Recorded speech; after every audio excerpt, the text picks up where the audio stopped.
मात्र 3.5 साल की सेविकाई में यह हुआ। मैं रिपीट करता हूं कि मात्र 3.5 साल की सेविकाई में यह हुआ। पास्टर डैनियल, क्या हुआ? यूहन्ना की किताब उसका 21:5, the book of John chapter 21 verse 25 कहता है कि और भी बहुत से काम हैं जो यीशु ने किए, यदि वे एक एक करके लिखे जाते तो मैं समझता हूं, लेखक कहता है, मैं समझता हूं कि पुस्तकें, प्लूरल फॉर्म है, प्लूरल बहुवचन, पुस्तकें जो लिखी जाती हैं वे जगत में भी ना समाती। साइंटिस्ट पागल हो जाते, पढ़े लिखे का माथा चकरा जाता कि पानी पे जो चीज तैर नहीं सकती है वो चल कैसे रही है। वाह मछली दिन में इतनी तादाद में पकड़ी कैसे जाती है, और 5 रोटी से 5,000 लोग कैसे खा सकते हैं? पुरुषों को गिना है मात्र, पत्नी बच्चों को गिनेंगे तो 20,000 के आसपास हो जाएगा। किसी पढ़े लिखे का माथा खराब हो जाएगा। ऐसे चमत्कार मात्र 3.5 साल में। जब बातों को मैं रख रहा हूं यहां पर, तो आपको समझना होगा कि वो यीशु है जिसने मात्र 3.5 साल में यह कर दिखाया। तो जिसके चलते लिखा है कि इतने चमत्कार हुए हैं, अगर एक एक करके लिखे जाते, शब्द पे ध्यान दीजिएगा, एक एक करके लिखे जाते तो पुस्तकें जो जगत में लिखी जाती हैं वो समाती नहीं। दूसरा एंगल, 3.5 साल की सेविकाई में यीशु जब सेविकाई कर रहे थे तो वो तरस से भरकर, प्रेम से भरकर वो गली गली, गांव गांव, शहर शहर घूमता रहा और जो जिसको जैसा मिला उसको ठीक करता चला गया। ये आपको समझना होगा, मात्र 3.5 साल में। तो जिसके चलते ये शब्द मैंने रखा था कि यीशु के 36 चमत्कार, और इस 36 चमत्कार को जब मैं स्टडी कर रहा था तो मुझे पता चला यीशु का पहला चमत्कार पानी का दाखरस बनाना, यीशु का दूसरा चमत्कार राज कर्मचारी के पुत्र को चंगा करना, आराधनालय में मनुष्य के अंदर से दुष्ट आत्मा को निकालना, पतरस की सास को चंगाई देना, कई लोगों को एक साथ चंगाई देना, कई तादाद में मछलियों को पकड़ कर देना, कोड़ियों को चंगा करना, 8वां सूबेदार का विश्वास, 9वां लकवे के रोगी को चंगा करना, सूखे हाथ वाले मनुष्य को चंगा करना, नाइन गांव के विधवा और उसके बेटा का जिक्र को करना, आंधी और तूफान को शांत करना, 13वां 6,000 दुष्ट आत्माओं को ग्रस्त एक व्यक्ति को उसके अंदर से निकाल देना, और 14वां लहू बहने वाली स्त्री को चंगा करना, 15वां यायर की बेटी को जिंदा करना, 2 अंधों को आंखें दे देना, 1 गूंगे को चंगा कर देना, 38 वर्ष के रोगी को चंगा कर देना, 5,000 को खिला देना, और गनसरेत में कईयों ने वस्त्र को छुआ, उनको वो चंगाई देता चला गया। 21वां कनानी स्त्री की बेटी, जब उसको दुष्ट आत्मा था, निकाल देना, बहरे हकले व्यक्तियों को चंगा करना, 4,000 लोगों को फिर से खाना खिलाना, आंखों में थूक कर अंधे को चंगाई दे देना, आंखों में कीचड़ लगाकर चंगाई दे देना, 1 मिर्गी के लड़के को चंगाई दे देना, मछली के मुंह से सिक्का निकाल देना, और गूंगी दुष्ट आत्मा को निकालना, 29वां कुबड़ी स्त्री को चंगा करना, 30वां जलंधर के रोग को चंगा किया गया, 10 कोड़ियों को एक साथ चंगा किया गया, लाजर को जिंदा किया गया, बर्तिमाई को चंगाई दिया गया, अंजीर के पेड़ को श्राप दिया गया, सिपाही का कान जब काट दिया था तो उसको फिर से जोड़ दिया गया, और ये रहा आखिरी 153 बड़ी मछलियों का पकड़कर दे देने का चमत्कार।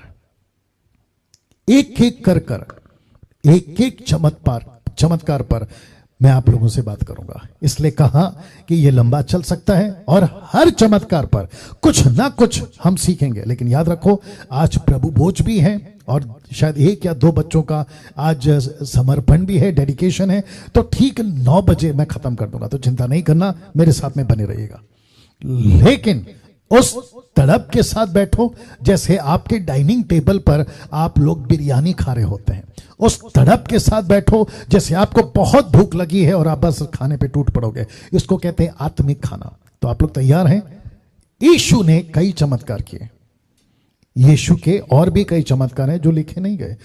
आपको मैंने बता दिया यूहन्ना का 20 का 31 से 31 तक में यीशु ने और भी बहुत चिन्ह चेलों के सामने दिखाए जो पुस्तकों में लिखे नहीं गए, परंतु ये इसलिए लिखे गए हैं कि तुम विश्वास करो कि यीशु ही परमेश्वर का पुत्र। कैसे लिख सकता है बताइए ना। इसको देखिए, यीशु के लिए चमत्कार को, यीशु के किए हुए चमत्कार को देखो जो केवल एक परमेश्वर ही कर सकता है। मैं चाहता हूं कि आपको मैं यहां से अभी आगे ले चलूं। अगर यीशु के चमत्कार को देखोगे तो आपको पता चल जाएगा कि यीशु के चमत्कार कितने हैं। अगर कोई कॉल आता तो मुझे बताना इससे रिलेटेड, ठीक है ना। अभी यहां सब ठीक है क्योंकि ये जो सिलसिला है ये बहुत अद्भुत है और मैं चाहता हूं कि आप बड़े ध्यान से देखें। सबसे पहला यीशु की मिनिस्ट्री अकॉर्डिंग टू मैथ्यू, यीशु की मिनिस्ट्री लिखा है कि कोढ़ के रोगी को चंगा करने से शुरू हुआ। और यहां पे आप देख लीजिए, वो अलग विषय लो। यूहन्ना में क्या कहा है, मैं जा रहा हूं मती के हिसाब से। मती 8 का 1 में कहता है, मरकुस का 1 का 40 में, लूका का 5 का 12 में कहता है कि कोढ़ के रोगी को चंगा करना। कोढ़ एक ऐसा बीमारी है जो ला इलाज था उस वक्त में। जिसको कोढ़ लग जाता है उसको शहर के बाहर निकाल देते हैं, उसकी इलाज नहीं होती। लेकिन यीशु मसीह ने उसके कोढ़ को चंगा किया। तूफान को शांत करना, मती उसका 8 का 23, मरकुस उसका 4 का 35, लूका की किताब उसका 8 का 22 में यीशु मसीह ने तूफान को शांत किया। मुझे कोई बता दे यीशु के अलावा पूरे यूनिवर्स में या किसी किताब में किसी ने तूफान को शांत किया? निकाल के बताइए। यीशु कर सकता है, वो इसलिए कर सकता है क्योंकि वो परमेश्वर है। और ऐसे कार्य कौन कर सकता है? परमेश्वर है तो ही कर सकता है। फिर कहता है तीसरा, दुष्टात्माग्रस्त मनुष्य को जिसके अंदर कम से कम 6000 से भी ज्यादा दुष्ट आत्माएं थी, उसको मती 8 का 28 में, मरकुस 5 का 20 में, लूका 8 का 26 में यीशु मसीह ने एक आदमी के अंदर से एक नहीं, दो नहीं, कम से कम 6000 से भी ज्यादा दुष्ट आत्मा को निकाला एक आदमी के अंदर से। और ऐसा लिखा है मती की किताब उसका 8 का 28 में, कहता है वो प्रचंड बन के था, माइटी, प्रचंड था वो, और उसको यीशु मसीह ने चंगा किया। कौन कर सकता है? अच्छा, दुष्टात्माएं खुद कहती है कि हम तुझे जानते हैं बाकी का तो छोड़ दीजिए। दुष्टात्माएं खुद कहती हैं, शैतान को खुद को पता है कि यीशु कौन है। मुसीबत तो आपकी और हमारी है जो हम लोग मानने को तैयार नहीं है ना। इसको देखिए, यायर की बेटी को जिंदा करना, मती उसका 9 अध्याय वचन 18, मरकुस की किताब उसका 5 का 21 में, लूका किताब उसका 8 का 44 में। ये सब रेफरेंसेस मैं इसलिए डाल रहा हूं ताकि आप चेक कर सके कि यायर की बेटी को जिंदा करना आसानी है, मुर्दे को जिंदा करना आसानी है, विधवा के बेटे को जिंदा करा, लूका उसका 7 का 11 में, लाजर को जिंदा करा, यूहन्ना 11 का 44 में। ये 3 मुर्दों का रिकॉर्ड आपके 4 किताबों के अंदर है। मैं आगे बताऊंगा और क्या है ना। सूखे हाथ वाले मनुष्य को चंगा करना, मत्ती की किताब उसका 11 का 10 में, मरकुस की किताब उसका 3 का 1 में, लूका किताब उसका 6 का 6 में। जिसका हाथ सूख गया था, यीशु ने उसको कहा कि तेरा हाथ ठीक हो जाएगा और अपनी खाट उठा चलने लग। फिर रोटी का 5 रोटी और 2 मछली, मत्ती 14 का 13, मरकुस 6 का 30 में, लूका किताब उसका 9 का 10 में, यूहन्ना की किताब उसका 6 का 1 में। 5 रोटी और 2 मछली को 5000 पुरुष थे, 5000 बच्चे, 5000 पत्नियां, 15000 तो ऐसे हो गए। उन सबको यीशु ने मात्र 5 रोटी 2 मछली से अनगिनत और चमत्कार रीति से खाना खिलाया। ये कैसे हो सकता है? तो ये कौन कर सकता है? ये वही कर सकता है जो परमेश्वर है, मनुष्य नहीं कर सकता। कोई बाबा नहीं कर सकता, कोई पंडित नहीं कर सकता। इस पृथ्वी पे जितने चमत्कार अभी तक दिखा चुका हूं और आगे दिखाने वाला, ऐसा पृथ्वी पे कोई व्यक्ति नहीं कर सकता। ये सिर्फ यीशु कर सकता है। मुझे प्लीज बताना किसका कॉल है नहीं उठाओ ना। ओके, यीशु का पानी पे चलना नॉट पॉसिबल। एक व्यक्ति, एक तो तूफान है, वो ऐसा पानी नहीं था जिसको आप स्विमिंग पूल का पानी बोलो या कुएं का पानी बोलो या नाले का या नदी का पानी बोलो। ये ऐसा समंदर था जहां तूफान उठा था साहब। ये वो तूफान की बात हो रही है। यीशु मसीह पानी पे चल कर आया। मत्ती 14 का 22, मरकुस 6 का 45, यूहन्ना 6 का 15। नीता सोलोमन जी, ये सब मत डालिए, नहीं तो आपको बहुत तकलीफ हो जाएगी, तो रहने दीजिए। ये सब चमत्कार यीशु कर सकता है क्योंकि वो परमेश्वर है। लिखा है छत तोड़कर अपंग व्यक्ति को, जो कि छत तोड़कर एक अपंग व्यक्ति को जो कि जन्म से अपंग था, उसको नीचे उतारकर उसको ठीक किया गया यीशु के द्वारा। मरकुस की किताब उसका 2 वचन 1 में। मछलियों का पकड़ कर देना, क्योंकि पतरस ने कहा कि प्रभु हमने पूरी रात मेहनत करी लेकिन हमें कुछ नहीं मिला। लूका 5 का 6 में यीशु मसीह ने यह चमत्कार किया। पानी का दाखरस बनाना, यूहन्ना की किताब के हिसाब से, यूहन्ना के किताब के हिसाब से 2 का 9 में कहता है यीशु का पहला चमत्कार पानी का दाखरस बनाना। 38 साल वाले व्यक्ति को जो रोगी था उसको ठीक करना, यूहन्ना 5 का 9 में। फिर जन्म का अंधा, यूहन्ना की किताब उसका 9 का 1 में। चेलों ने कहा प्रभु ये जन्म का अंधा है। मैं इसके ऊपर एक चीज और बताता हूं आपको। ये जन्म का अंधा था, बहुत ध्यान से सुनिए। यीशु के चेलों ने पूछा, प्रभु इसने गलती करी है इसके माता पिता ने? तो यीशु ने कहा, ना इसने गलती करी ना इसके माता पिता ने, फिर ये अंधा कैसे पैदा हो गया? तब यीशु कहता है वचन 4 में, 9:4 में, वो कहता है कि परमेश्वर का कार्य इसमें हो, इसके लिए ये ऐसा हुआ है। तो वहां पे परमेश्वर का कार्य क्या है मैं आपको बताता हूं। यीशु ने इस अंधे को ना तो छूकर ठीक किया, ना ही दूर से कहा ठीक हो जा। यीशु ने हाथ में मट्टी ली, उसका लेप बनाया थूक कर और उसकी आंख पर लगाया। अभी किसी ने पूछा मुझसे बीच में कि पास्टर डैनियल ऐसा क्यों किया? तो जैसे परमेश्वर ने आदम को मट्टी से बनाया, तो आपके नॉलेज के लिए बता दें कि ये एक ऐसा अंधा था जिसकी आई बॉल नहीं थी, मतलब आंख की पुतली बोलते हैं ना, वो नहीं थी। तो यीशु ने मट्टी क्यों लगाया? जैसे आदम को मट्टी से बनाया वैसे इसको आंख की आई बॉल को यानी कि पुतली को भी इसने मट्टी से बनाया। परमेश्वर कर सकता है, कोई और नहीं कर सकता। अगर वो मनुष्य होता नहीं कर सकता। कुछ एक विचित्र व्यक्ति जिसका नाम नहीं बताऊंगा, उसने कहा, साइंटिस्ट था वो, उसने कहा कि है ना हम परमेश्वर से भी बढ़कर हैं, हमें परमेश्वर की जरूरत नहीं है। तो फिर उसको पूछा गया कि एक काम करो, जो चीज परमेश्वर ने बनाई तुम उसको बनाओ। बोला परमेश्वर ने क्या चीज बनाई? बोला आदम मनुष्य को बनाया। तो बोला मनुष्य को बनाओ। तो उसने क्या किया? मट्टी लेकर बनाना शुरू किया। तो उस व्यक्ति ने उसको रोका वहीं पे, बोला कि नहीं पहले मट्टी बनाओ, क्योंकि परमेश्वर ने मट्टी बनाई है। अगर तुमको मनुष्य बनाना है ना मट्टी से, तो पहले मट्टी बनाओ। किसी में दम में मट्टी बनाने की क्या बात करते हो आप? तो ये सिर्फ यीशु कर सकता है ऐसा, क्योंकि यीशु मसीह परमेश्वर है ना। इसको देखिए, 12 साल की रोगी स्त्री को उसको चंगाई देना लहू बहने की बीमारी से, मरकुस की किताब उसका 5:25 में 12 साल से ये पीड़ित थी। कौन ठीक कर सकता है? ये सब एक्स्ट्रा ऑर्डिनरी मिरेकल्स हैं। मैं रिपीट करता हूं, ये सब कौन से मिरेकल्स हैं? ये सब एक्स्ट्रा ऑर्डिनरी मिरेकल्स हैं। ऐसा पृथ्वी पे ऐसा कोई व्यक्ति जो मैं अभी तक बता चुका हूं, ऐसा अगर किसी ने किया निकाल के बता दीजिए, नहीं मिलेगा आपको ना। इसको देखिए, यूहन्ना की किताब उसका 20:30 से 31 में, यीशु ने और भी बहुत से चिन्ह चेलों के सामने दिखाए जो इस पुस्तक में लिखे नहीं गए, परंतु ये इसलिए लिखे गए कि तुम विश्वास करो कि यीशु ही परमेश्वर का पुत्र मसीह है और विश्वास करने करके उसके नाम से जीवन पाओ। एक और वचन है जो मैंने यहां नहीं डाला, निकालिए जल्दी से, यूहन्ना की किताब उसका 21:25 पढ़िए। पहले मैं आपको वापस बता देता हूं कि लिखा है यीशु ने और भी बहुत सारे चिन्ह चेलों के सामने दिखाए जो इस पुस्तक में लिखे नहीं गए, मतलब 4 किताबों में लिखे नहीं गए। अब वो कौन से चमत्कार है हम नहीं जानते, जब हम सब स्वर्ग में होंगे तब पता चलेगा। कितने लोग देख रहे हैं अभी? 376। ओके जी।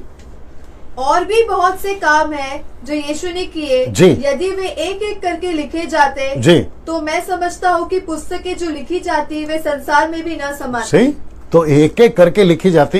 अब ये सब चमत्कार जो मैं आपको दिखा रहा था, अगर ये सब आप देख रहे हो, इतने अद्भुत और एक्स्ट्रा ऑर्डिनरी मिरेकल्स हैं, तब आप सोच के देखिए अगर वो सब भी जो यीशु ने किए एक एक करके लिखे जाते तो फिर जगत में नहीं समाती। और आजकल के जो साइंटिस्ट है उनका तो माथा ही खराब हो जाता। साहब सोच के देखिए।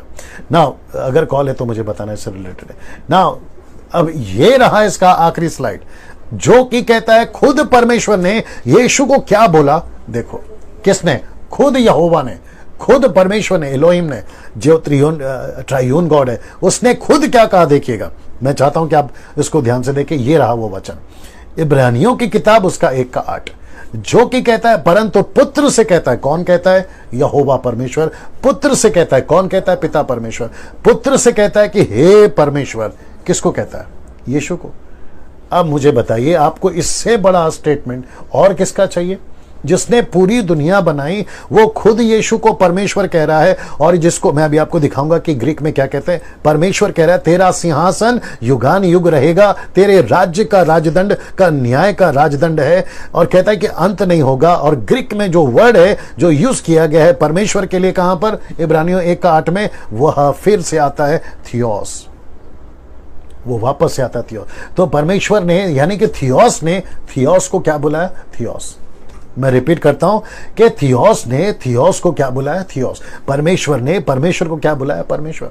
अब यहां पे मेरा प्रश्न है उन सभी लोगों से जाकिर नाइक के जो लोग हैं जो उनके फॉलोअर्स हैं, अगर वो अभी देख रहे हैं या भविष्य में कभी भी देखेंगे, तो मुझे इन सभी बातों को जो मैंने अभी आपके बीच में रखा, मुझे उसमें से आप एरर निकाल के बताइए, आप उसमें से नुक्स निकाल के बताइए, आप उसमें से गलती निकाल के बताइए। अगर ये सब परमेश्वर को, यीशु को परमेश्वर बुलाने की वजह है, तो मैं पूरी जिंदगी और पूरी दुनिया को कहूंगा कि आप यीशु को परमेश्वर बुलाइए। अगर आपके पास में ऐसा एक भी रीजन है कि पास्टर डैनियल आपने जो भी दिखाया उसमें से हम आपको बताते हैं कि ये सब गलत है, एक निकाल के बताइए।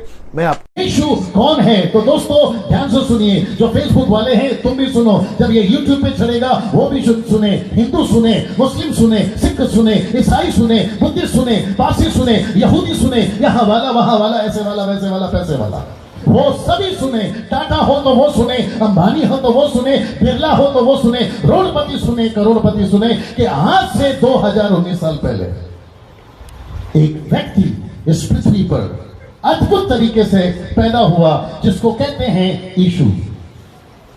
और वो यीशु जब पैदा हुआ तो पृथ्वी हिली, आसमान भी हिला, और ऊपर से तारे नीचे आए और कहा कि ये जो बालक पैदा हुआ है जिसका नाम है यीशु, जो किसी शारीरिक संबंध से नहीं हुआ, मानव जाति के उद्धार के लिए एक ऐसा मसीहा, रुकिए, एक ऐसा मसीहा पैदा होगा जिसका नाम है यीशु, जिसका नाम है यीशु। और फिर जी वहां के लोगों ने तब और यहाँ के लोगों ने अब एक ही प्रश्न पूछा होगा तब, और पूछे होंगे अब, यीशु मानव जाति के लिए क्यों?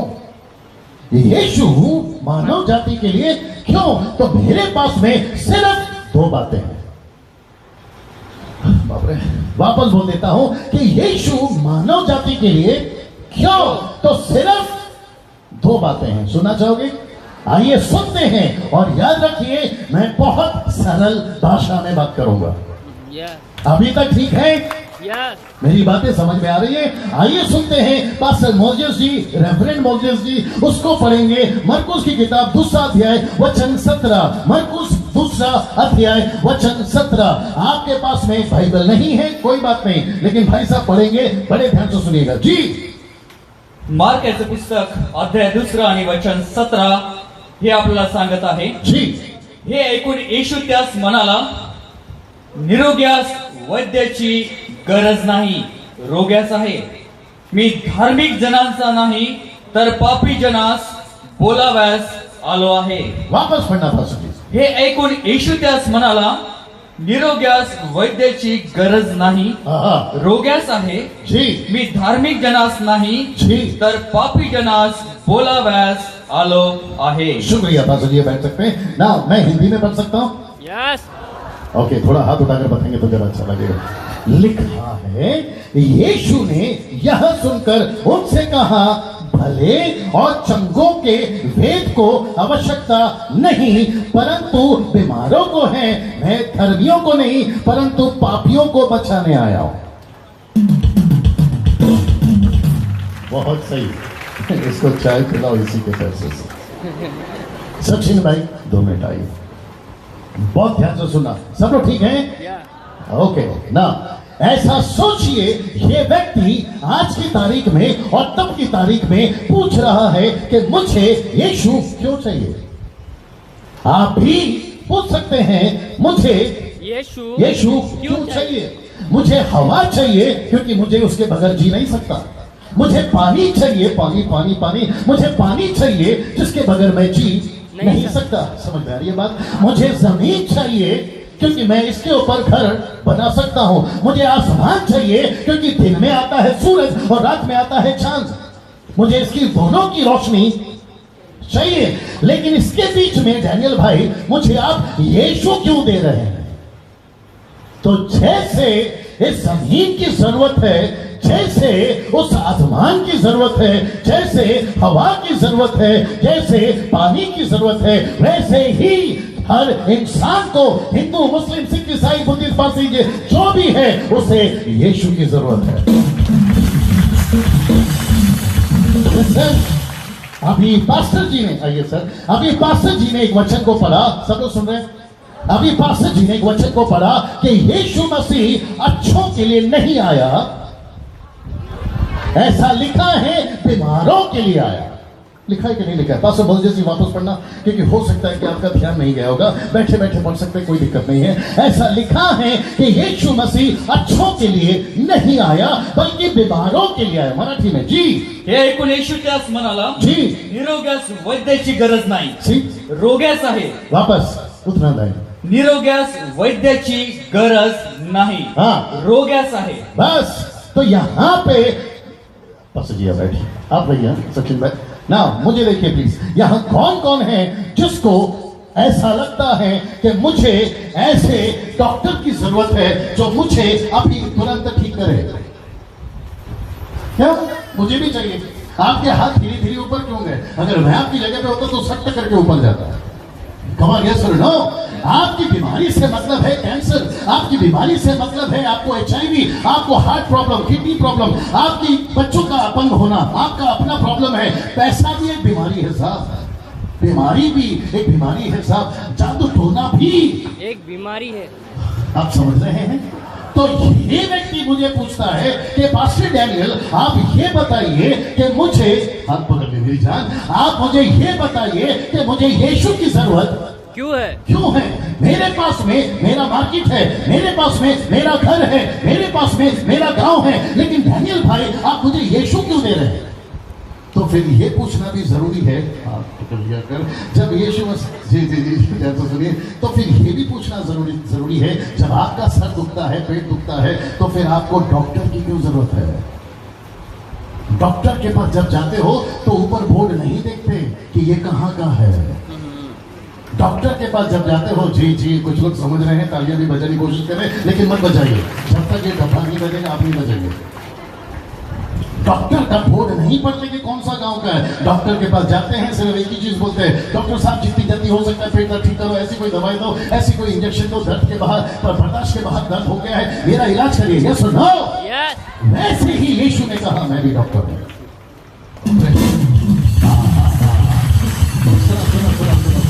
जी जी जी जी, वैसे ही यीशु ने कहा मैं भी एक डॉक्टर हूं। तो मैं इस आदमी को क्या समझाऊं कि भाई तुझे यीशु की जरूरत इसलिए है क्योंकि तू बीमार है, तेरा सर दुख रहा है, तेरा पेट दुख रहा है, तेरी बेटी को प्रॉब्लम है, तेरे बेटे को प्रॉब्लम है, तेरा पति शराबी है, तेरी पत्नी चली गई है, तुम्हें शादी के बाद बच्चे नहीं होते, तुम्हारे ऊपर कर्जा है, किसी ने तुम्हारी खेत हड़प ली, किसी ने तुम्हारा घर तुम्हारे से नाम से था लेकिन आपने नाम कर लिया, कोर्ट कचहरी के चक्कर लग रहे हैं, आपकी जिंदगी में श्राप है, रात को नींद नहीं आती, आपको ऐसा लगता है किसी ने जादू किया है, कभी यहाँ भागे कभी वहां भागे और कभी यहाँ भागे।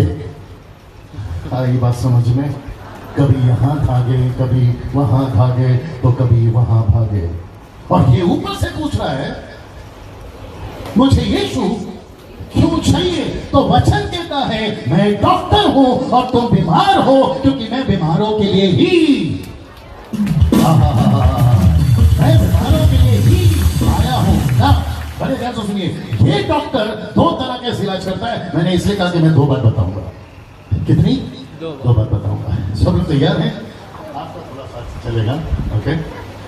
वाह, एक अच्छी ताली अभी तक यीशु के लिए, जोर से। ना, बड़े ध्यान से सुनिएगा, ये ऐसा डॉक्टर है जो दो तरह का से इलाज करता है। वेरी गुड, वापस आते हैं। ये ऐसा डॉक्टर है, सिस्टर आप लोग सुन रही है, ये ऐसा डॉक्टर है जो दो तरह से इलाज करता है, और यहाँ पे भी दो तरह के लोग बैठे हैं, एक अंदर वाले और दूसरे बाहर वाले। आप शायद समझ गए होंगे।